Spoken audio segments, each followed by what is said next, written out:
පින්වත්නි බුදු කෙනෙක් පහළ වෙලා අපට කියලා දෙන්නේ දෙව් මිනිසුන් සහිත ලෝකයේ කිසිවෙක්වත් දන්නා වූ පණිවිඩයක් නෙමෙයි. ඒ කියන්නේ බුදු කෙනෙක් පහළ වෙලා කියන කියවීම පණිවිඩය දෙවියන් බඹුන් මරුන් සහිත ලෝකයේ ශ්‍රමණ බ්‍රාහ්මණ ප්‍රජාව අතරින් කිසිවෙක්වත් දන්නේ නැති එකක්. ඒ කතාව කවුරුත් දන්නේ නැහැ. කවුරුත් නොදන්නා වූ කතාවක් කියලා දෙන්න තමයි බුදුරජාණන් වහන්සේ නමක් පහළ වෙන්නේ.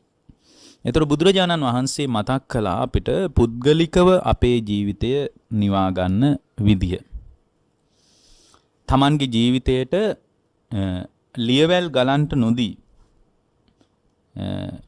සම්පූර්ණයෙන්ම මෙතන ලියවැල කියන වචනේ මම පාවිච්චි කරන එක නෙමෙයි. ඔක තියෙන අජිත සූත්‍රයේ. අජිත සූත්‍රයේ තියෙනවා ශ්‍රමණයන් වහන්සේ ලියවැල් ගලන්ට නොදී කොහොමද නවත්තන්නේ? මෙතන ලියවැල් ගලනවා කියලා ඒ දේශනාවේ තියෙන්නේ සිතුවිලි ගලනවා කියන එකයි. සිතුවිලි ධාරා හිතට ගලන්ට නොදී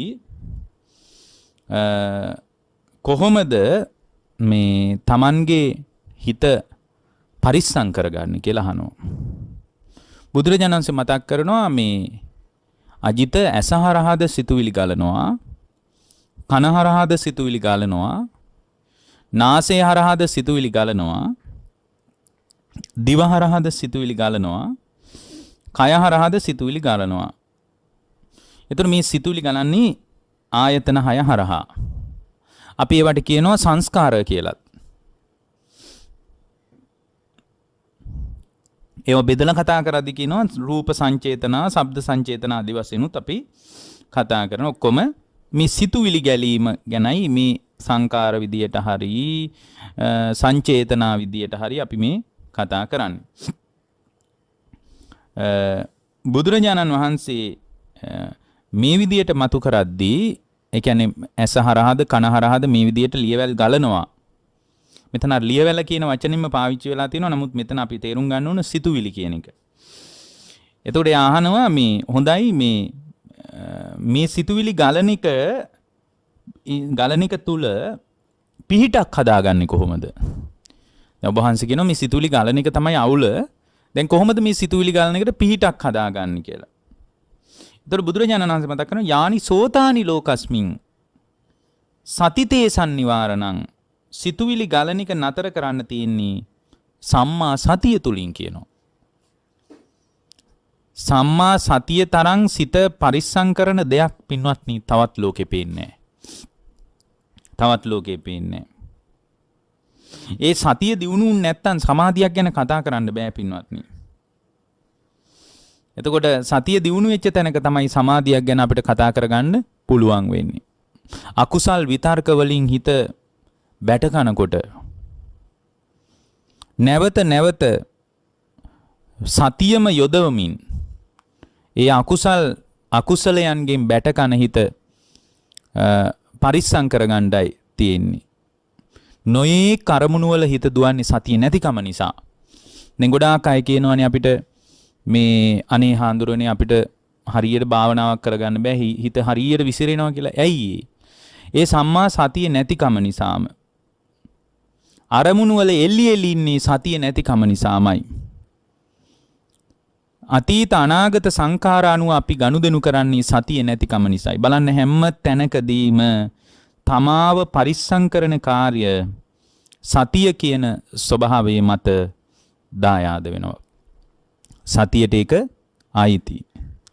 ඒ නිසා අපි හොඳට තේරුම් ගන්න ඕන මේ සතිය යොදාගත්ත තැනක තමයි මෝහාන්ධකාරය බිඳිලා යන්නේ. අයි සමාධිය ඉපදිලා මෝහාන්ධකාරය බිඳින්නේ එතනයි පින්වත්නි. අපේ හිතේ මුලාවක් පවතිනවා.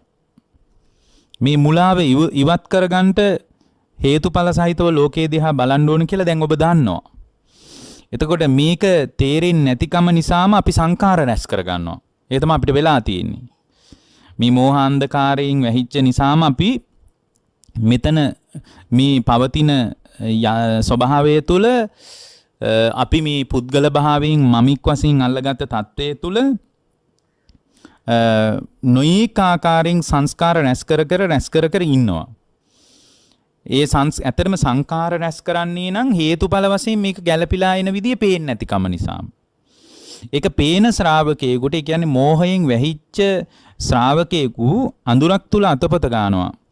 එතකොට එයා නොඑක් සංකාර රැස් කරනවා. සංකාර රැස් කරනකොට එයා පින්වත්නි මේ ලෝකය සාස්වත වශයෙන් අල්ලනවා.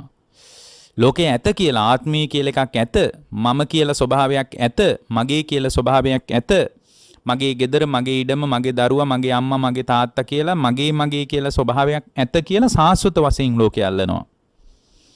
එක්ක නැත කියලා අල්ලනවා. ආත්මය කියලා එකක් නැත. මරණින් පසු උපතක් නැත. එතකොට මේ නැත කියන ස්වභාවය නිසාම යා අමාරුවේ වැටෙන්නේ. නැත කියලා හිතුවට පස්සේ ඕන දුස්චරිතයක් අකුසලයේ පැත්තට බරව කරන්නේ නැද්ද? කරනවා. ඇත්තටම ඇත කියන ස්වභාවයේ යන්තම් හරි ටිකක් හොඳයි. කෙනෙක් කියන්න පුළුවන් ඇත කියන ස්වභාවයත් මේ බරපතල විදියට පිළිගන්න එක හොඳයි නම් ඇයි බුදුහාමුදුරුවෝ මේ දෙකම අයින් කරේ කියලා. ඇත නැත කියන දෙකටම බුදුහාමුදුරුවෝ යන්නේ නැහැ, හේතුඵල වශයෙන් විස්තර කරනවා හැර. හැබැයි බුදුදහමෙත් තිබුණා මේ ඇත කියන ස්වභාවයේ මත යම් ඒ කියන්නේ අවබෝධයට පොඩි බර වෙච්ච ගතියක් තියෙනවා කියලා උන්වහන්සේ දැකගත්තා. ඒ කියන්නේ මරණින් පස්සේ උපතක් තියෙනවා. ඒ කියන්නේ ඇත කියලා පිළිගන්නවා. ඊට පස්සේ සංසාරය කියලා එකක් ඇත කියලා පිළිගන්නවා. එතකොට මේ ඇත කියන එකටම බැහැගත්තොත් ඇත කියන සම්මතයේ තුලම හිටියොත් සමහරට බරපතල විදියට දුෂ්කර ජීවිතයකට ওই ಭಾರತයේ තිබ්බ අත් කියලා මතානුයෝගයේ වට වගේ පිවිසෙන්න පුළුවන්. නමුත් එහෙම ඇත කියන එකත් නැත කියන එකත් පනව ගන්න නැතුව මිය තිබ්බොත් මිය තියෙනවා. අන්න එහෙමයි බුදුදහම අල්ලන්නේ. ඉමස්මින් සති ඉදං හෝති. ඉමස්ස උප්පාදා ඉදං උප්පජ්ජති. මිය උපන්නොත් මිය උපදිනවා. ඉමස්මින් අසති ඉදං න හෝති. මේ නැති කල්හි මෙය නැත. ඉමස්ස නිරෝධා ඉදං නිරුජ්ජති. මෙය නිරුද්ධ වීමෙන් මෙය නිරුද්ධ වී යයි. නිරුද්ධ වී යයි. අන්න ඒ විදියට ශ්‍රාවකයාට ලෝකයේ දිහා බලන්න බුදුදහම උදව් කරනවා.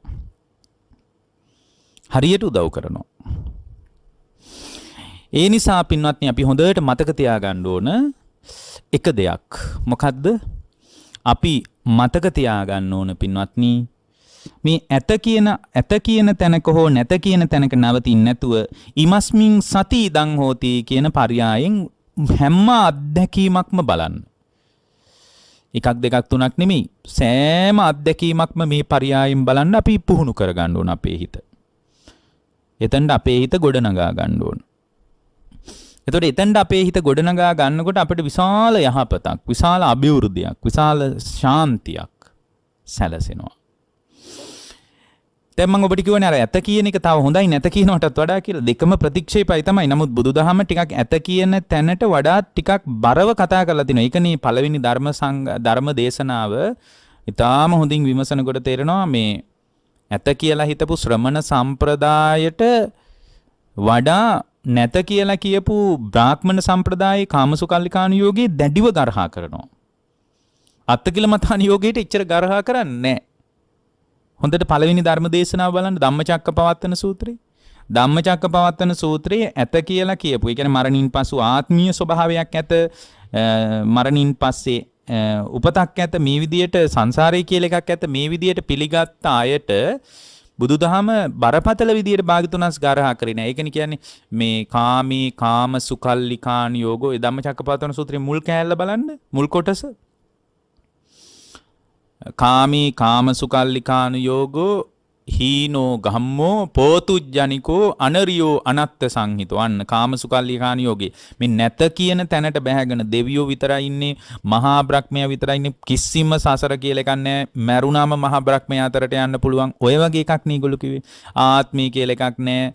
සත්වයක් පුද්ගලයෙක් මරණින් පස්සේ ඇත්තේ නැහැ කියලා නෑ කියන තැන බැහැගත් අය තමයි හොද්දට සැපදෙමු. මහා බ්‍රහ්මන් ළඟට යන්නේ. හොද්දට කමු, ණය වෙලා හරි කමු, ණය වෙලා හරි අන්දිමු කිය කන බොන එක විතරම කර අඳින පළඳින ඒවත් එක්කම ජීවිතේ ගෙව්වා.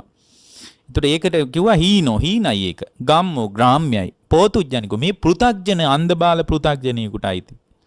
ඇඳලා කකා බිබී ඉන්නවනම් ඒක අන්ධබාල පෘථග්ජනියෙකුට අයිති. හීනෝ ගම්මෝ පෝතුජ්ජනිකෝ අනරියෝ, ඒක අනාර්යයි. අනත්ත් සංහිතෝ, අනාර්ථයේ පිනිසමයි පවතින්නේ. අනාර්ථයේ පිනිසමයි පවතින්නේ.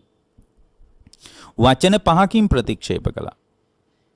නමුත් භාග්‍යවතුන් වහන්සේ දේශනා කරන ධර්මයේ තුලම මේ අත්කිල මතානුയോഗය මේ දුක් දෙමින් ශ්‍රමණ කණ්ඩායම් ඇත කියලා දෙයක් පිළි අරගෙන ආත්මීය ස්වභාවයක් පවරාගෙන ඇත කියන ඒකත් ප්‍රතික්ෂේපයි බුදුදහමේ. නමුත් ඒක ටිකක් හරි හොඳයි.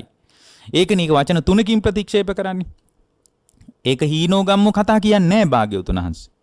දුක්ඛෝ අනරියෝ අනත්ත සංහිතෝ කියලා වචන 3කින් ප්‍රතික්ෂේප කරන්නේ. එහෙමනම් අපි ඇත කියන එකටවත් නැත කියන එකටවත් යන්න ඕනේ නැහැ. මේ භාගයට කාලා නිවන් දකින්න එහෙම එකක් නැහැ. අපි ඉමස්මින් සති ඉදං හෝති කියන පරයයන් බැලුවම හරි. මේ ඇති කල්ලි මේ ඇත. ඇත කියලා පණවන්නත් බෑ නැත කියලා පණවන්නත් බෑ. මේ නැතිවීමෙන් මේ නැති වියයි. ඒකයි. ඉමස්මින් අසති ඉදං න හෝති. මේ නැති වූ කල්ලි මේ නැත. එච්චරයි. ඉමස්ස නිරෝධා ඉදන් නිරුජ්ජති. මේ නිරුද්ධ වීමෙන් නිරුද්ධ වියයි. ඒ පමණයි. එතකොට මේ මෝහාන්ධකාරයෙන් වැහුණ තැනක මෝහය කියන එකෙන් වැහිච්චාම වෙන දේ තමයි මේ ඇත කියන තැන එක්ක නවතිනවා නැත කියන තැන එක්ක නවතිනවා. අන්න ඒකයි වෙන්නේ. මෝහය කියන්නේ ඒකයි. මෝහයෙන් වැහුණාට පස්සේ ඇත හෝ නැත කියන තැන නවතිනවා. ගැඹුරින් බැලුවාම. එක්ක සාස්වත දෘෂ්ටිය මත නවතිනවා, එක්ක උච්ඡේද දෘෂ්ටිය මත නවතිනවා. මෝහය තියෙන හැම කෙනෙක්ම ඇත නැත කියන දෙක ළඟ නවතිනවා. ඔය භෞතිකවාදයට බර ඔක්කොම මෝහයෙන් ඉන්නේ. දැන් ඉන්න භෞතිකවාදීන් නිරාගමික කියන ඔක්කොම මෝහයෙන් ඉන්නේ. එක්ක ඇත කියලා පිළිගන්නවා, එක්ක නැත කියලා පිළිගන්නවා. නැත කියලා පිළිගන්නවා. එතකොට මේ විදිහ එකක් නම් තියෙන්නේ. බුදුරජාණන් වහන්සේ මතක් කරනවා සම්පූර්ණයෙන්ම මේ මෝහය පදනම් කරගෙන උද්ගත වන తত্ত্বය උපදීන් නිසා ගොඩනැගෙන එක. මොකක් නිසා ගොඩනැගෙන එකක්ද? උපදීන් නිසා. උපදි 4ක් තියෙනවා. මොනවද? කාමෝපදී කියලා කොටසක් තියෙනවා. කාමයන් සදාකාලික වශයෙන් පිළිගන්නවා. කාමෝපදී. නමුත් අපිට බුදුරජාණන් වහන්සේ ඉගැන්වුවේ කාමය කියන්නේ දුකක් විදියට. අන්න මෝහයෙන් අනිත් පැත්තට එන තැන. කාමී කියන්නේ සදාකාලික සාන්ත යහපත් දෙයක් නෙමෙයි. කාමී කියන්නේ දුකට කියන වචනයක්. කාමී මුසපත් වෙන්න යා දුකින් මුසපත් වෙනවා කියලා බුදුරජාණන් වහන්සේ ගැඹුරින් හේතු සහිතව පුද්ගලයාට තේරුම් කළා. හේතු සහිතව බුදුරජාණන් වහන්සේ තේරුම් කළා. දැන් මේ මෝහයෙන් වැහුණාට පස්සේ ඇත නැත කියන සාස්වත උච්ඡේද දෘෂ්ටිවලට පුද්ගලයා අහු වුණාට පස්සේ ඒ අහුවෙච්ච කෙනාට නිකන් කාමයේ කියන්නේ හරි මිහිරක් ගෙනත් දෙන දෙයක් වගේ පේන්න පුළුවන්. ඒකට හේතුව තමයි එයාට ප්‍රඥාවේ ආලෝකේ නැහැ. ප්‍රඥාවේ ආලෝකයත් එක්ක එයාට පේන්නේ කොහොමද? ප්‍රඥාවේ ආලෝකයත් එක්ක තමයි ඉමස්මින් සති ඉදං හෝති කියන පරයය පේන්නේ. දැන් ඔබට පැහැදිලි ඇති මෝහය කියන්නේ කුමක්ද? ප්‍රඥාව කියන්නේ කුමක්ද කියලා. එතකොට මෙන්න මේ විදිහට ඊටාම සියුම්ම මෝහයයි ප්‍රඥාවයි ලියා ගත්තට පස්සේ ප්‍රඥාව පැත්තෙන් හිට ගන්න පුළුවන් අපිට. ප්‍රඥාව නියෝජනය කරන ශ්‍රාවකයෙක් වෙන්න පුළුවන්. එතකොට බුදුරජාණන් මේ කාමයන් ඔස්සේ මුලා නොවන ගතිය බුද්ධ ශ්‍රාවකයාගේ ස්වභාවය, ප්‍රඥාවන්තයාගේ ස්වභාවය. මෝහය නියෝජනය කරනවා, කාමයන්ගේ මුලාවටපත් වෙනවා. ඒකනේ මෝහයෙන් මුලා වෙච්ච බ්‍රාහ්මණයෝ හැම පුළුවන් තරම් කකා බිබී ජීවිතේ ගෙව්වේ. කාලා බීලා ජීවිතේ ගෙව්වා.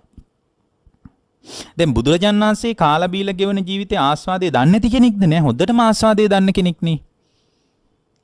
මේ ආස්වාදයේ අපි හිතන මිහිර රසයේ තියෙනවා නම් උන්වහන්සේ කවදාවත් මේ හේමන්ත ගිම්මාන වස්සාන වලට තිබුණු වෙන වෙනම හදලා තිබ්බ මාලිගාවත් හැරලා දාලා උන්වහන්සේ මාලිගාවෙන් එළියට බහින්නේ නැහැ නේ පින්වත්නි. ඒ නිසා උන්වහන්සේ මේ කාමයන්ගේ රහ දන්නේ නැතුව ආවා නෙමෙයි. කාමයන්ගේ රහ නොදැනුවත්ව මේ බඳු විමුක්තියක් ගැන කතා කළා නෙමෙයි. උන්වහන්සේ බොහොම දුර්වල මේ සිංගමන් යදින යාචක පවුලක උපන් කෙනෙක් නෙමෙයි. උන්වහන්සේ බොහොම සැපසහිත ප්‍රධාන රජ පැලැන්තියක ප්‍රධාන නියෝජනයක් උන්වහන්සේ. නමුත් උන්වහන්සේ කාමයන්ගේ ස්වභාවය පිළිබඳ ඉතා හොඳට දන්න කෙනෙක්. ඒ නිසා කාම උපදි කියන ස්වභාවය තුළ මේ කාමයන් තුළ සදාකාලික භාවයක් පනවාගෙන කටයුතු කරන එක මෝහය නිසා වෙන දෙයක්. එතන මෝහයෙන් අයින් වෙච්ච තැනක යා කල්පනා කරන්නේ මේ සම්පූර්ණයෙන් කාමයේ කියන්නේම දුකක්. මේ මිහිරක් වගේ පෙනුනට මේක ASCII දුක පවතිනවා. කාමයන්ට මුසපත් වීම නිසාම තවදුරටත් සිතෙන් කයින් වචනෙන් නව කර්ම ගොඩ නැගෙනවා. කර්ම ගොඩ නැගෙනවා කියලා කියන්නේ භවයේ පැනවෙනවා, ජාතිය පැනවෙනවා, ජරා මරණ දුක පැනවෙනවා. එච්චරයි. විඳින වෙලාවට මිහිරක් තියනවා වගේ පේන්න පුළුවන්. තුවාලයක් මේ කහනකොට මිහිරක් තියෙනවා. හැබැයි ඒක කහලා ඊට පස්සේ නියපොතු පාර වැදලා පැසවන බව අමතක කරන්න නරකයි. කහන වෙලාවට මිහිරක් තියෙනවා තමයි. එතකොට පින්වත්නි පොතු යන්න, පළු යන්න කහන්න හිතෙනවා. ඒතර ඒ කහන වෙලාවට එයා දිගින් දිගට ඒ තුවාලෙම කහන්න ගියොත් මිහිරක් නැද්ද? තියෙනවා. හැබැයි ඒ මිහිර වගේම ඊට වඩා තුවාලේ බරපතල වෙන්න බැරිද නියපොතු පහර වැදිලා? පුළුවන්. අන්න ඒ වගේ කාමයේ කියන්නේ මිහිරක්, ස්වල්ප මිහිරක් වගේම දිගු කාලීන දුකක් විදියට දකින්න ප්‍රඥාව තියෙන්නම ඕන. එතකොට කාමය කියන්නේ නিত্য ධර්මයක් විදියට පිළිගන්නේ මෝහය පදනම් කරගෙන. ඊළඟ එක ඔය කිලේශ උපදී. කිලේශ උපදී කියලා කියන්නේ පින්වත්නි Tamanගේ හිත කිලිටි කරන ධර්ම. ක්ලේශයන් හිත තුල උද්ගත වුණාට පස්සේ සත්‍ය පේන්නේ නැහැ. සත්‍ය පේන්නේ ප්‍රඥාවන්තයෙකුට. ඉමස්මින් සති ඉදං හෝති කියන පරයය පේන්නේ නැහැ. ඊට පස්සේ යා කෙලෙස් අනුව වැඩ කරනවා. එතකොට කෙලෙස් අනුව වැඩ කරනකොට යාට තේරෙන්නේ නැහැ කෙලෙස් අනුව වැඩ කිරීම නිසා මේ සසර දුකක් හැදෙනවා කියලා පේන්නේ නැහැ. එයා සාස්වත වශයෙන් එයා කෙලෙස් වලට ඇලිලා යනවා. රාගය ඇති වෙනකොට රාගය ඇති වෙන විදියටම ඇහැ පරිහරණය කරනවා. රාගය ඇති වෙන ශබ්ද ඇහෙනකොට රාගය ඇති වෙන විදිහටම එයා කන පරිහරණය කරනවා. රාගය ඇති වෙන විදිහටම එයා දිව පරිහරණය කරනවා. රාගය ඇති වෙන විදිහටම එයා කය පරිහරණය කරනවා. රාගය ඇති වෙන විදිහටම එයා සිත පරිහරණය කරනවා. රාගය ඇති වෙන විදිහටම එයා සියලු ඉන්ද්‍රියන් අවයව පරිහරණය කරනවා. ඉන්ද්‍රියන් පරිහරණය කිරීම තුල ක්ලේශයන් නැති වෙන විදියට පරිහරණය කරනකොට ඒක බොහොම ශාන්තයි ප්‍රණීතයි වගේ හිතෙන්න පුළුවන්. ඒක මෝහයේ පැත්ත. ප්‍රඥාවේ පැත්ත. මේ ඇති කල්ලි මේ ඇත කියන පරයයෙන් බලනවා. මේ කෙලෙස් ධර්මයන් ඇති වුණේ කුමක් පදනම් කරගෙනද? හිතේ කෙලෙස් ධර්මයක් ඇති වුණා නම් ඒ අනුව මානසිකාරයේ තිබ්බ නිසායි ඇති වුණේ. මානසිකාරය ඇති වුණේ කුමක් පදනම් කරගෙනද? මෙන්න මේ විදියට පිටුපස්සට බලාන යනවා. එතකොට තේරෙනවා එකක් මත එකක් යැපෙනවා. එකක් මත එකක් යැපෙනවා. ඒක මත තව එකක් යැපෙනවා. එතකොට මෙන්න මේ විදියට එකක් මත යැපෙන විදිහ තේරෙනවා. එක තැනකින් කඩාගත්තොත් සියලු තැන්ම කැඩීගෙන යනවා කියලාත් එයාට පේනවා. ඒකයි සම්මාදිට්ඨිය හදාගන්නකොට අපි කිව්වේ කොතනින් හරි කඩා ගන්න කියලා.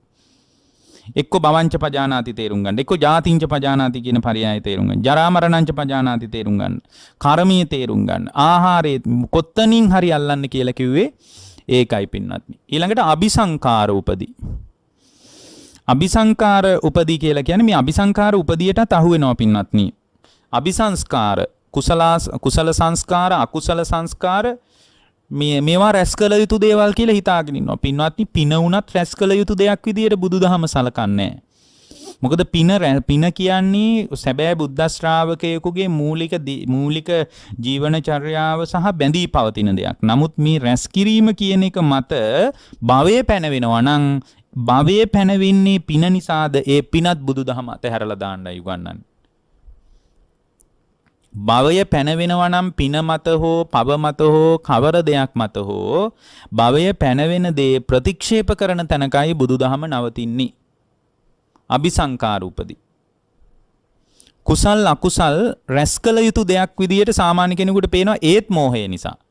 එතනත් එයාට ප්‍රඥාවේ පැත්තේ වැඩපිළිවෙල නැහැ. මොකද්ද? ඉමස්මින් සති ඉදං හෝති කියන පරයය නැහැ. එතකොට මේ සංස්කාරයන් නැතුව සංසාරේ යන්න බෑ පින්වත්නි. ඒ වගේම මතක තියාගන්න පුණ්‍ය සංස්කාර නැතුව නිවනට යන්නත් බෑ. සසරට යන්නත් බෑ, නිවනට යන්නත් බෑ පින්වත්නි. මේ සාස්වත වශයෙන් ලෝකය දකින ස්වභාවය, සාස්වත වශයෙන් ලෝකය අහුවෙන ස්වභාවය පින්වත්නි සංස්කාර මතත් ඇති වෙන්න පුළුවන්. ඇත කියලා ලෝකය පිළිගන්නවා. මරණින් පස්සේ ඇත කියලා හිතුනහම මරණින් පස්සේ ඇති හොඳම තැනට යන්න යාපින් කරනවා.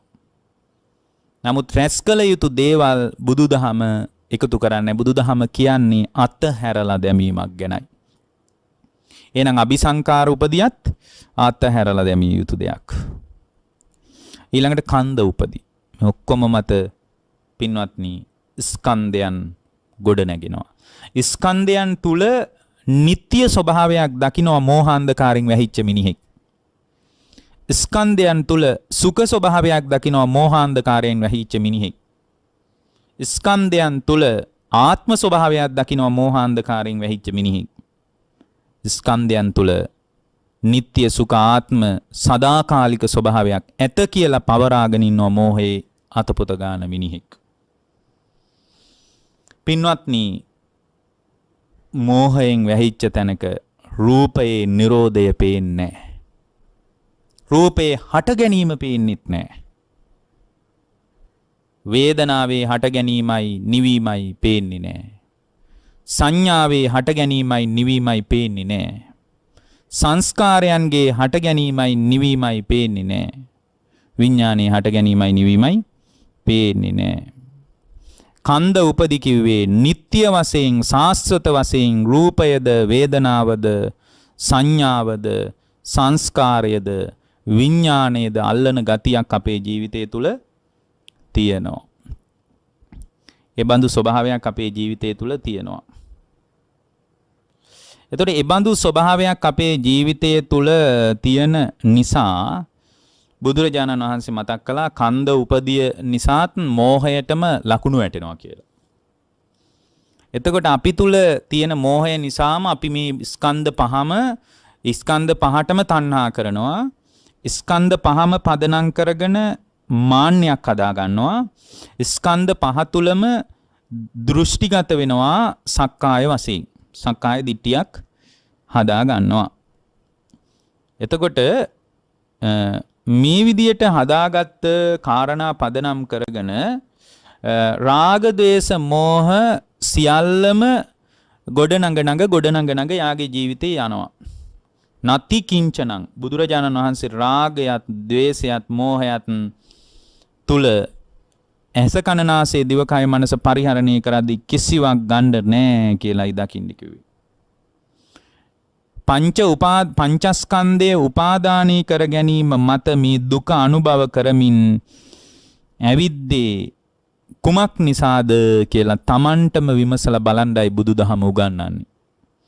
එහෙම තමන්ටම විමසලා බලනකොට තේරෙනවා මේවා කෙරෙහි මෝහය පවත්වපු නිසා තමයි ඉදිරියට අපි සාංශාරික වශයෙන් සමවැදුනි නිස්සරණයට දකින්න බැරි වෙච්ච නිසා.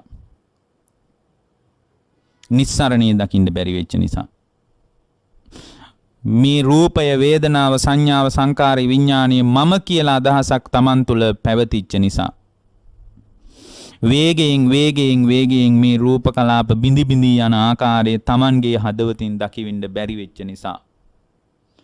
මෙබඳු වෙනස් වෙන විපරිණාමයට පත් වෙන ලෝකයක කවරක්ද මම වශයෙන් කවරක්ද මගේ වශයෙන් ග්‍රහණය කරගන්න තියෙන්නේ. කවරක්වත් මම වශයෙන් හෝ මගේ වශයෙන් හෝ ග්‍රහණය කරගන්න නැති බව ඥානවන්ත ශ්‍රාවකයෙකුට තේරෙනවා. එතකොට යා කුමක්ද පදනම කියලා ප්‍රඥාව පැත්තෙන් හිට ගන්නකොට අන්න ඉමස්මින් සති ඉදං හෝති. මෙය ඇති කල්ලි මෙය ඇත. ඉමස්මින් අසති ඉදං න හෝති. මෙය නැති කල්ලි මෙය නැත. මෙය සමුදය වීමෙන් මෙය නිරුද්ධ වීමෙන් සමුදය නිරෝධය තුල ඇතිවීම නැතිවීම තීරණය වන බවත් හේතු සහිතව ලොව ගැට ගැසී ඇති ආකාරයත් එයාට Tamanගේම හිතෙන් දකින්න පුළුවන්. සියලු ප්‍රඥාවෙන් ඒ හිත ආලෝකමත් වෙනවා. ඒ ප්‍රඥාවෙන් ආලෝකමත් වෙච්ච තැනක දුක නිමා වෙනවා. ඔකට තියෙනවා ලස්සන දේශනාවක් කේවට්ට සූත්‍රය. මොකක්ද මේ දේශනාවේ නම?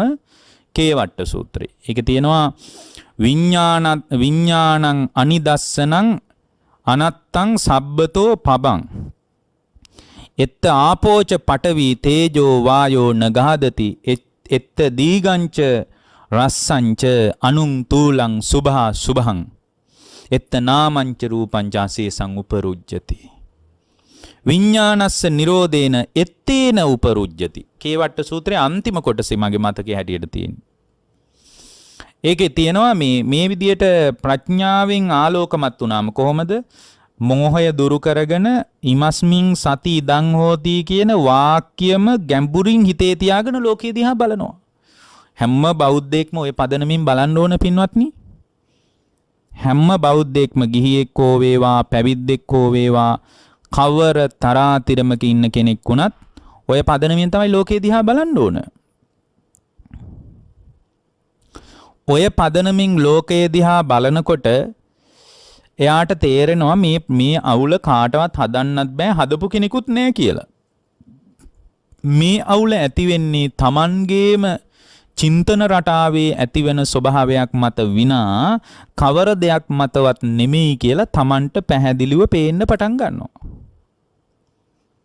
පැහැදිලිව පේන්න පටන් ගන්නවා. එතකොට ඒක පැහැදිලිව දකිනකොට බුදුරජාණන් වහන්සේ අපට පැහැදිලි කරනවා මේ බොහොම ලස්සන කාරණයක්. එතකොට ප්‍රඥාවෙන් ආලෝක අර ඉමස්මින් සති ඉදං හෝති ඉමස්ස උප්පාදා ඉදං uppajjati මේ ඉපදීමෙන් මේ උපදී ඉමස්ස නිරෝධ ඉමස්මින් අසති ඉදං නහෝති මේ නැති කල්ලි මේ නැත ඉමස්ස නිරෝධා ඉදං නිරුජ්ජති මේ නිරුද්ධ වී මේ නිරුද්ධ කිරීමෙන් මේ නිරුද්ධ වේ කියන පර්යාය ඔය පද හතර පද දෙක ඇත්තටම මේ පද දෙක ඔළුවේ තියාගෙන ලෝකයේ දිහා බැලුවොත් එයා තව ගොඩාක් බණ ඉගෙන ගන්න ඕනේ නැහැ පින්වත්නි. එයාට Tamanගේම හිතින් මේ හේතුඵල ධහම පිළිබඳ අදහසක් ඒකට අදාළ තමාගේ නුවණ තමා තුලම ප්‍රත්‍යක්ෂ වීමට පටන් ගන්නවා.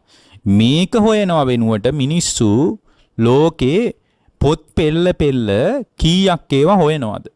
ඉතින් පින්වත්නි මේ වගේ පදනමක් මත ඉඳලා තමයි සුනීත සෝපාක වගේ අය අරහත්ත්වයට පත් උනේ. ඒගොල්ලෝ ගොඩක් පොත් පෙළපු අය නෙමෙයි. ඒ අය ගොඩාක් බෞද්ධයෝ විදියට පුංචි කාලේ ඉඳලා අවුරුදු 20ක් 30ක් බණහපු අය නෙමෙයි. සමහර අය කසල සෝදකයෝ, සමහර අය වැසිකිලි පිරිසුදු කරන අය, සමහර අය අනාචාරයේ ගිය අය, සමහර අය දාමරිකයෝ, සමහර මිනිසුන්ගේ වැඩේ බෙලි කපාපු එක රැකියාව.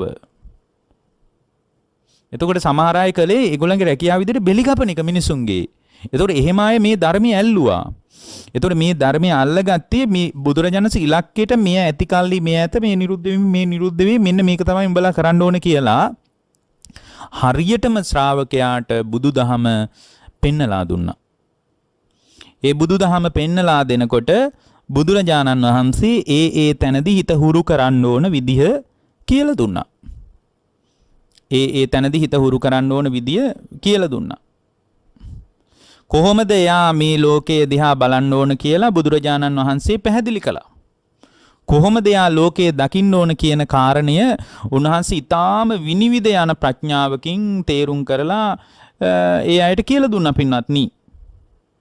උත්සාහයද වීරියද අප්‍රමාදයේද මේවා සමග Taman කොහොමද ධර්මයේ සමග ගනුදෙනු කරන්නේ, ධර්මයේ සමග සමපාත වෙන්නේ කොහොමද, දැන් ওই පවතින දුරාචාර අයින් කරලා සුචරිතයේ තුල දායාද වෙන්නේ කොහොමද, ඒවා අමතක කරලා දාන්න හිත හදාගන්නේ කොහොමද, ඒවා අමතක කරලා දාලා දැන් මේ වෙලාවේ කිසි කම්පනයක් නැතුව ධර්මයත් එක්ක ගනුදෙනු කරන්නේ කොහොමද, මෙන්න මේ කාරණා පිළිබඳ බුදුරජාණන් වහන්සේ ඊටාම පැහැදිලි කරලා ඒ අයට දේශනා කළා. දැන් බලන්න බුදුරජාණන් වහන්සේ මතක් කරනවා අර එක තැනක එක භික්ෂුවකට මතක් කරනවා උදයත්ත ගාමිනියා පඤ්ඤාය සමන්නාගතෝ අරියාය නිබ්බේධිකාය සම්මා දුක්ඛාය ගාමිනියා අපරිපක්කාය චේතෝ විමුක්තිය අයං පඤ්ඤමෝ ධම්මෝ පරිපක්කාය සංවත්තති. මේ ලෝකේ සියලුම දේවල් අතහැරලා දාලා භික්ෂුවක් ඒ කියන්නේ ධර්මීය දියුණු කරන කෙනෙක් සංසාරයේ කලකිරුවන ඒ කලකිරීම තුලින්ම මනාකොට දුක කෙලවර කර. අනේ දුක කෙලවර කිරීමට උදව් කරන කලකිරීම. සමහර අයට කලකිරිනවනේ, සමහර අයගේ මේ ටිකක් වෙනසක් ඇති වුණාම අහනවනේ ඇයි මොකද කියලා අහනවනේ. එතකොට කියනවා කලකිරිලා ඉන්නේ කියනවා. එතකොට කලකිරිලා ඉන්නේ කියනවා. එතකොට අපි අහනවා ඇයි කලකිරුණේ කියලා. එතකොට එයා කියනවා බලන්න මගේ ඉඩකඩම් මෙහෙම විනාශ වුණා, දරුවෝ මෙහෙම වුණා, රැකියාවේ මෙහෙම ඇති වුණා ප්‍රශ්න, මේ දවස්වල ආර්ථික ප්‍රශ්න මෙහෙමයි මට කලකිරිලා තියෙන්නේ කියනවා. ඒකද මේ කියන බුදුදහමේ කතා කරන නිබ්බේධිකාය සම්මා දුක්ඛාය ගාමිනියයි කියන්නේ නෑ. මේ සම්පූර්ණයෙන් ආර්ය වූ සසල කරකිරීමට මනාකොට මනාකොට දුක කෙලවර කිරීමට මනාකොට මෙහිදී ප්‍රශ්න වලට නෙමෙයි මනාකොට ඉතිරි නැතුවම දුක කෙලවර කිරීමට උදව් වන මොකක්ද එහෙම උදව් වෙන්නේ උදයත්ත ගාමිනියා පඤ්ඤාය උදයත්ත ගාමිනී ප්‍රඥාව අරියාය නිබ්බේධිකාය සම්මා දුක්ඛාය ගාමිනියා පරිපක්කාය චේතෝ විමුක්තියායම් පංචමෝ ධම්මෝ පරිපක්කාය සංමත්තති උදයත්ත ගාමිනියා පඤ්ඤාය සමන්නාගතු උදයත්ත ගාමිනියා පඤ්ඤාය අන්නේ උදයත්ත ගාමිනී ප්‍රඥාව තිබුණාම ප්‍රමාණවත් පින්වත්නි ආය ප්‍රඥාව විනිවිදයන්ට ලොකු කතාන්දර ගොඩාක් ඕනේ නැහැ. ඒකයි අපි හැම වෙලාවකම කියන්නේ ජීවිතේ පසුතැවෙන්න එපා අප්‍රමාදී වෙන්න වයස තරාතිරම තත්වයේ ඉන්න තත්වයේ බලපාන්නේ මේ වෙලාවේ හුස්ම වැටෙනවා නම් ඇති උවමනාව තියෙනවා නම් කරගන්නත් පුළුවන්. කුසලයේ පින නිසා තමයි මේ බණ ටික දැනුත් මේ කනට වැටෙන්නේ. ආයෙ අමුතුවෙන් පින් හොයන්නේ මොකටද? අපිට පින් මන්දේ ඇති කීකේ මිනිස්සු උඩ බලාන ඉන්නවා. පින මදි නෑ. පින තියෙන නිසා තමයි මේ ලක්ෂ ගාණක් මුළු ලෝකේ කෝටි ගාණක් ඉද්දී ඔබටම මේ බණ ටික ඔබේ කනටම ඇහෙන්නේ පිනට. ආයෙ වෙන මොන පින් හොයන්නද? වෙන ලෝකේ ගිහින් පින් හොයන්න එපා. පින මදි ඇති කියන කතාව ආයෙ ඔබේ කටින් පිට කරන්න එපා. මේ වෙලාවෙත් මේ කතාව ඇහෙන එකම පින ඇති. ඒ පිනම ප්‍රමාණවත්. ඒ පින සෑහෙනවා. ඒ පිනේ උපකාරය තුලින් සෑහීමකට පත් වෙන්න පුළුවන්. ඒ නිසා ඒක ගැන පින්වත්නි සතුටු වෙන්න. උදයත්ත ගාමිනියා පඤ්ඤාය උදයත්ත ගාමිනී ප්‍රඥාව තුල සමන්විත වෙන්න ඕන. අරියාය නිබ්බේධිකාය සම්මා දුක්ඛාය ගාමිනියා උදයත්ත ගාමිනී ප්‍රඥාව කියන්නේ මනාකොට දුක කෙලවර කරන්න උදව් වෙන ප්‍රඥාවට. උදයත්ත ගාමිනී උදය ගැන උදය කියන්නේ ඇතිවීම ගැන නැතිවීම ගැන මේ ලෝකයේ ඇතිවීම නැතිවීම අතර নিরතුරුව හුවමාරු වෙමින් පවතින්නේ. ඇතිවි නැතිවි යනවා. ඒ ඇතිවි නැතිවි යන ස්වභාවය පිළිබඳ තමා තුළ උපදින විශිෂ්ට ඥානයට කියනවා උදයත්ත ගාමිනී ප්‍රඥාව කියලා. අන්න ඔය උදයත්ත ගාමිනී ප්‍රඥාව හදා ගන්නවා නම් එයා කසල සෝදකෙක් වුණත් අවබෝධයටපත් වෙන්න පුළුවන්. එයා වළම්පිඟන් හොදන ගෙදරක වැඩ කරන කෙනෙක් වුණත් ඉතින් එහෙම ආය අවබෝධ වුණානේ. ගෙවල් වල හාම් පුත්තු ඉද්දී ඒ ගෙවල් වල වළං හොදපු මිනිස්සු අවබෝධ කරගත්තා මේ ධර්මය. ගෙවල් වල බොහෝම උජාරුවට සෙන් පවුඩර් ගහලා ගෙවල් ඇතුලේ මිනිස්සු ඉද්දී ඒ ගෙදරම වැසිකිලි සුද්ධ කරපු මිනිස්සු මේ ධර්මය අවබෝධ කරගත්තානේ. බොහෝම ආර්ථික හයියක් තියෙන මිනිස්සු ඉද්දී පාරවල් වල සිඟමන් යදින යාචකයෝ මේ ධර්මය අවබෝධ කරගත්තානේ. ශරීරේ හැඩට තියාගෙන ඉද්දී හැඩයක් නැති මිනිස්සු මේ ධර්මය අවබෝධ කරගත්තානේ. මේ ධර්මය අවබෝධ කරගත්තානේ. මේ ධර්මය අවබෝධ කරන්න වර්ණීයවත් කිසිවක් බලපෑවේ නෑනේ පින්වත්නි. බොහෝම කුලයෙන් ඉදිමිලා කුලවන්තයි කියලා මහා බ්‍රහ්මයාගේ කටින් උපන්නා කිය මහා උජාරුවට කතා කර මිනිස්සු ඉද්දී මහා බ්‍රහ්මයාගේ පයෙන් උපන්නා කියලා හිතපු ශුද්‍ර වංශිකයෝ මේ ධර්මය අවබෝධ කරගෙන සම්පූර්ණයෙන්ම නිකලෙස් වුණානි. අභිමාණයෙන් මේ අපි මහා බ්‍රහ්මයාගේ මුඛයෙන් උපන්නේ කෙසපලාගෙන උපන්නේ කිය හිටපු මිනිස්සු නිරේ යද්දී අර මහා බ්‍රහ්මයාගේ පතුලෙන් උපන්නා කියලා හිතපු අය නිකලෙස් වෙලා පිරිනිවන් පෑවනි. එතකොට එබඳු තත්වය තාන්නමාන්න ගෝත්‍රයේ අවස්ථාව අවදිය කුමන තත්වයක වුණත් ඒ කිසි දෙයක් නොසලකා හරිමින් බුදුදහම උදව් කරනවා නම් අවබෝධයේ පැත්තට එන්න ඒකට උගත්කම බුද්ධිමත්කම බලපාන්න නැත්නම් උගත්යයි සම්මත ක්‍රමයටත් බුදුදහම ගරහා කළා නම් අධ්‍යාපනයේට නෙමිනි බුදුදහම තැනක් දෙන්නේ ධ්‍යාපනයේට ජාපන කියලා එකට කියන්නේ අධ්‍යාපනයේ තුල මතක තියාගෙන ඕවා කරනවට වඩා බුදුදහම කියන්නේ දන්න දේ පුහුණු කරලා බලන්න කියලයි. කටපාඩම් කරගෙන මතක තියාගෙන ඉන්න එක බුදුදහමේ ගැඹුරු ක්‍රමය නෙමෙයි. ගැඹුරු ක්‍රමය නෙමෙයි. එතකොට අපි දැනගන්න ඕන උදයත්තගාමිනී ප්‍රඥාව. ඒක තමයි අරියාය නිබ්බේධිකාය සම්මාය දුක්ඛාය ගාමිනියයි.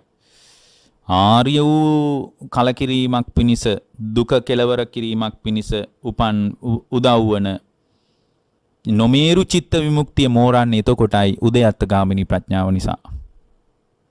මොකද්ද ඇති වෙන්නේ? මෝරපු නැති ප්‍රඥාව මෝරන්නේ එතකොටයි. පරිපක්කාය සංවත්තති එහෙමයි කියන්නේ. ඊට පස්සේ මෝරපු ප්‍රඥාවක් තියෙනවා නම් මෝරපු චිත්ත විමුක්තිය මේරීම පිණිසත් නොමේරු චිත්ත විමුක්තිය තවදුරටත් මෝරන්නත් උදව් වෙන්නේ උදයත්තගාමිනී ප්‍රඥා. උදයත්තගාමිනී උදය වැය ලෝකේ. මේ කියන්නේ මේ ලෝකේත් නෙමෙයි. ලෝකේ කියන්නේ මේ බාහිර ලෝකෙ නෙමෙයි. Tamanගේ ස්කන්ධ පහ පිළිබඳ උදේ වැය දකින්න පුළුවන් ප්‍රඥාවක් විතරක් මේ ඇති. ඒකයි ලෝකයේ බුදුදහම Taman තුලට පනවන්නේ බුදුරජාණන් වහන්සේ. එතකොට ඒ තුල වාසය කරන ශ්‍රාවකෙක් පින්වත්නි මේ ධර්ම හතරක් තුල තමාව දායාද වුණොත් භාවිතයේ ගොඩනගා ගත්තොත් ඒකම සෑහීමකටපත් වෙන්න පුළුවන්. මොකද අපි තුල බරපතල විදියට ඔය ඇලීම් ගැටීම් ක්‍රියාත්මක වෙන්නේ සංසාරික සත්‍යයන් විදියට ඇලීම් ගැටීම් තමයි ක්‍රියාත්මක වෙන්නේ. ඇලීම් ගැටීම් වල නියෝජනයන් තමයි මේ ලෝකේ හැම තැනම පේන්නේ. ඇලීම් ගැටීම් වලට වඩා මේ ලෝකේ වෙන ස්වභාවයක් පින්වත්නි පේන්නේ නැහැ. ඇලීම් ගැටීම් වල විවිධ චර්යා තමයි අපිට මේ ලෝකේ හැම තැනකම ප්‍රකට වෙන්නේ. ඇලීමුයි ගැටීමුයි තියෙන තැන්වල අත්දකින්න සියලු දේවල් අපේ ඇහින් කනින් නාසයෙන් දිවෙන් කයින් මනසින් මේ මොහොතේද පවා අත්දැකමින් ඉන්නවා. එක්ක අපි ඇලිලා ඉන්නවා, එක්ක ගැටිලා ඉන්නවා. හැම වෙලාවකම ඔය දෙපැත්තේ අල්ලගෙන තමයි අපි ඉන්නේ. එතකොට ඕවා නැති කරගන්න කියලා බණ කිව්වටම මදි. ඒවා නැති කරගන්න අදාළ ප්‍රායෝගික වැඩපිළිවෙලකුත් ඒ අයට තියෙන්න ඕන. ඒකයි බුදුරජාණන් වහන්සේ අපිට මතක් කරන්නේ අසුභා භාවේ තබ්බා රාගස්ස පානයි. ඇලීම අයින් කරගන්න පුළුවන් තරම් අසුභය. මේ සුභ සංඥාව පවතින තාක්කල් ඇලෙනවා. ඒක නතර කරන්න බෑ. සුභ සංඥාව යම් තාක් කාලයක්ද තියෙන්නේ, සුභ සංඥාව යම් තාක් කාලයක් පවතීද ඒ තාක් කාලයක් ඇලීම නවත්ව ගන්න පුළුවන්කමක් නැහැ.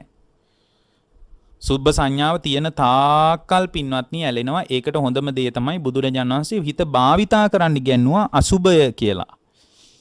ඒකයි කියන්නේ අසුභාය චිත්තම් භාවින්තෝ රාගස්ස පහනාය. අසුභය වඩන්න තමා තුළ ඇලෙන ගතිය, ඇලවිලා ඉන්න ගතිය, මනාප ගතිය, ලෙන්ගතුකම පහ වෙලා යන්න පටන් ගන්නවා. මේ සියල්ලම අයින් කරලා දැම්වීම තුළනේ හිත විමුක්තියටපත් වෙන්නේ. මිත්තාය භාවේ තබ්බා ව්‍යාපාදස්ස පහනාය. ගැටෙන ගතියක් තියෙනවා නම්, විරුද්ධවාදිකම් ඇති වෙන ගතියක් තියෙනවා නම්, අමනාප සහිත ගතියක් තියෙනවා නම් ඒ වෙනුවෙන් තමයි ඊට පස්සේ ඒක ඇති වුණාම ඊට පස්සේ කයෙන් වචනින් මනසින් අකුසලයේ පැත්තට කර්ම හදා ගන්නවනේ. අපි නහරි පවහරි මොනවා හරි හැකර ගන්නවනේ ගැටිච්ච තැනක. එතකොට ඒ ගැටීම නිසාම ඔය ව්‍යාපාදයේ නිසාමයි පින්වත්නි හැට කඳුළු වෙන්නේ. සමහර අයට ඒක පේන්නේ නැහැ. ඔබගේ හැට කඳුලක් එනවා නම් ඒ කඳුල අස්සෙත් පින්වත්නි අකුසලයේ හෙවණැල්ල තියෙන්නේ මතක තියාගන්න. මිනිස්සු අඬනවා නේද? සංවේදීකමට අඬන්නේ කියලා සමහර අය කියන්නේ. සංවේදීකම අස්සෙත් පින්වත්නි පටිඝානුසයයි පෝෂණය වෙන්නේ. ඒක අමතක කරන්න එපා. පටිඝාන ඔය සමහර අය කියනවා නෑ මං කේන්තියට නෙමෙයි අඬන්නේ, මං හරි සංවේගයට අඬන්නේ. එහෙම කියනව නේද? සංවේගය කියන්නේත් පින්වත්නි පටිඝානුසයේ මේ එක්තරා නියෝජනයක්. ඇහැට කඳුලක් එන්නේ අවබෝධයේ පැත්තට තමාව බර වෙලා අවබෝධය තුල ස්ථාවර වෙනකොට. උපේක්ෂාවක් හිතේ ඉරියව්වකවත් වෙනසක් එන්නේ. ඇයි? අනුසය නැහැ, රාගානුසයත් නැහැ, පටිඝානුසයත් නැහැ.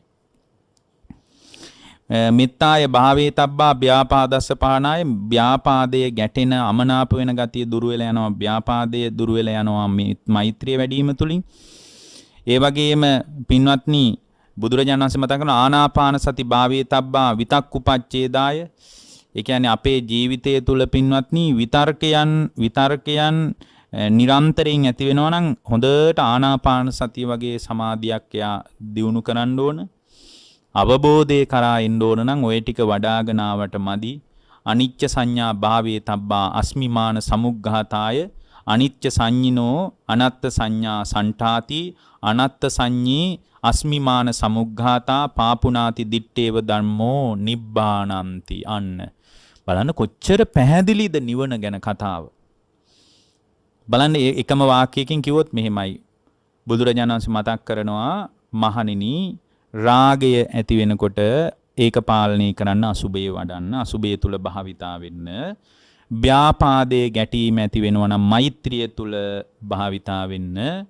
විතර්කයන්ට සම්පූර්ණ Tamanගේ විතර්කයන්ට හිත බැහැගෙන ඉන්නවා නම් හිත නොසන්සුන් නම් කලබල නම් ආනාපාන හුස්ම දිහා බලාගෙන සිහිය පිටවා ගන්නට අස්මිමානයේ මම යන හැඟීම නැති කර ගන්නට නම් අනිච්ච සංඥාව වඩන්ට අනිච්ච සංඥාව වඩනකොට ඒ පුද්ගලයා හට අනත්ත් සංඥාව තුල පිහිටනවා මම මගේ ආත්මය කියලා දෙයක් එයාට පේන්නේ නැහැ. ඇයි? ලෝකේම අනිත්‍යයි. අනත්ත් සංඥාව තුල පිහිටනකොට ඒ අනාත්ම සංඥාව තුලදී ආත්මීය ස්වභාවයේ බැහැර වෙලා අනත්ත් සංඤී අස්මිමාන සමුග්ඝාතාය පාපුනාති දිත්තේව ධම්මේ නිබ්බානಂತಿ දිට්ඨ ධම්ම වේදනීය වශයෙන්ම නිර්වාණය කියන ස්වභාවයට යාගේ හිත පත් කරගන්න පුළුවන්.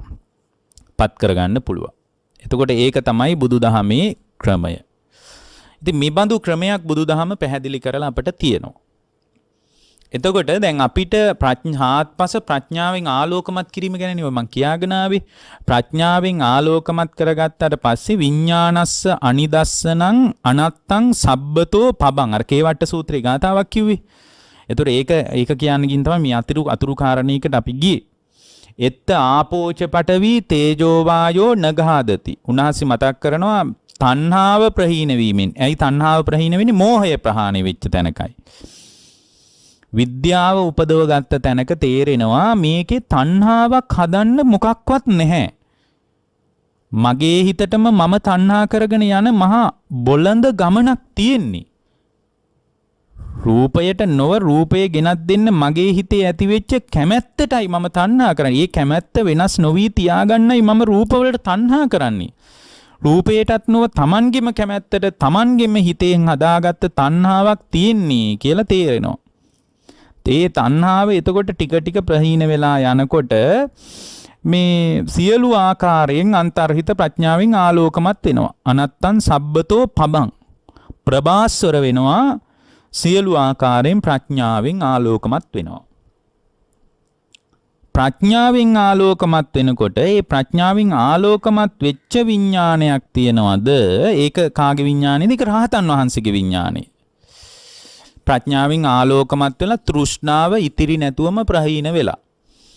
ඒ විඥානයක් තියනවද? ඒ විඥානේ රහතන් වහන්සේගේ විඥානය. එත්ත ආපෝච පඨවි තේජෝ වායෝ නගහදති. ඒ විඥානය පඨවි ආපෝ තේජෝ වායෝ කියන සතර මහා ධාතුව පිහිටන්නේ නැහැ එතන.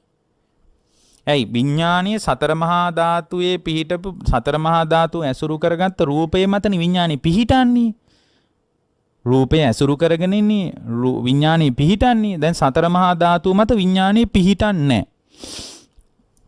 එත්ත දීගංච රස්සංච අනුක්තූලං සුභා සුභං එත්ත නාමංච රූපං ජාසේසං උපරුජ්ජති.